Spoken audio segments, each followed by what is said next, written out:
This happened on the 5th of July in 1972, and I remember the exact date because it was my birthday. I was living in the gate lodge of a country estate in County Meath in Ireland, and I'd rented this little lodge, and part and parcel of the rental agreement was that I had the use of an absolutely delightful walled garden. It was it had been refurbished in Victorian times, but the original garden, as far as I recall, was actually planted much earlier than that. I think round about the 16th century actually. Must have been one of the oldest established gardens in Ireland. Anyway, delightful place. And I thought on this particular day that since it was my birthday, I'd take a day off work and I'd go and sunbathe, because it was a absolutely beautiful weather, quite unusual for an Irish summer. And so I went off with my book and a rug, and I took off my shirt and I spread the rug and I lay down in this walled garden on the lawn to sunbathe.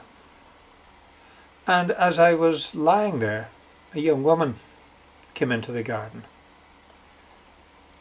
She was somebody I didn't know, somebody I hadn't seen before, and she attracted my attention at once because she was actually rather pretty. She was dark-haired and nice brown eyes, woman of I suppose late 20s, early 30s, that sort of an age. The only odd thing about her that I noticed was that she was wearing sort of slightly unsuitable clothes. This was 11 o'clock in the morning, lovely sunny morning, and she was sort of dressed for the evening. I'm not talking about formal evening wear or anything like that, but dressed for the evening. And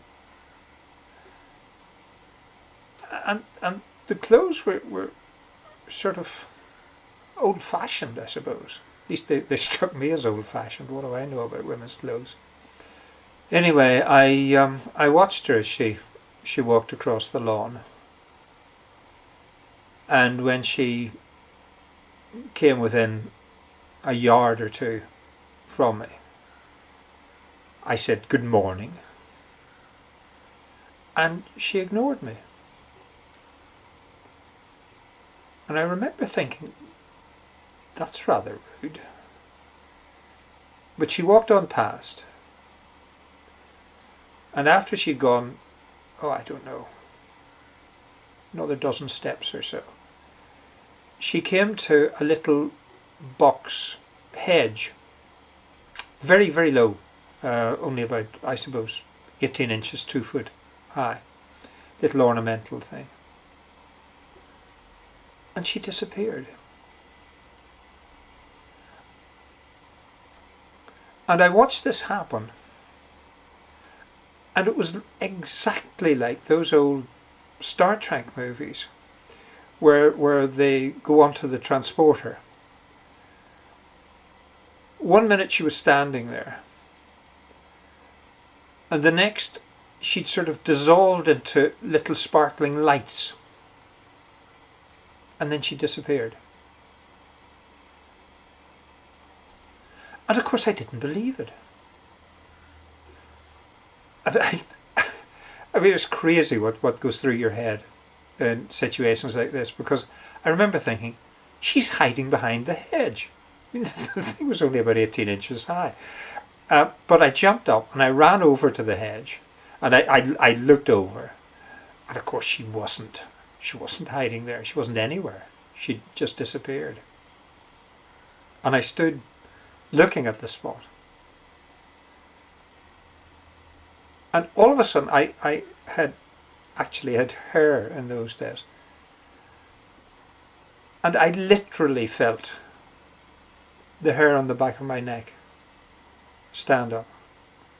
And I thought, I've seen a ghost.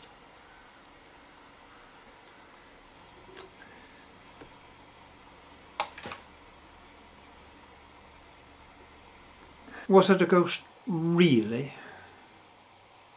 Well, I suppose the honest answer is I don't know. And the even more honest answer is, I suppose it depends what you mean by a ghost. I remember talking about this experience years and years later when I was being interviewed for an American radio program by Whitley Strieber, the flying saucer abductee. And Whitley said to me, "Do you really think this was a ghost?" And I said, well, what else could it be? And he said, well, maybe it was a time shift. Maybe it was a woman who was walking through that garden back in the 16th century or the 17th or 18th or 19th century, and she walked through a split in time and walked into your time and walked past you and then walked back into her own time again. I thought it was an interesting theory, but I mean, how can you tell? And I don't know. I don't know whether that's what it was or whether she was some sort of a natural recording on the environment of the garden, or whether she was an actual spirit of somebody who had died, or what she was. At the time, she certainly didn't look like a ghost. At the time, she looked normal. She looked solid. She looked like you or I, except for the clothing. And I was so astonished when she disappeared.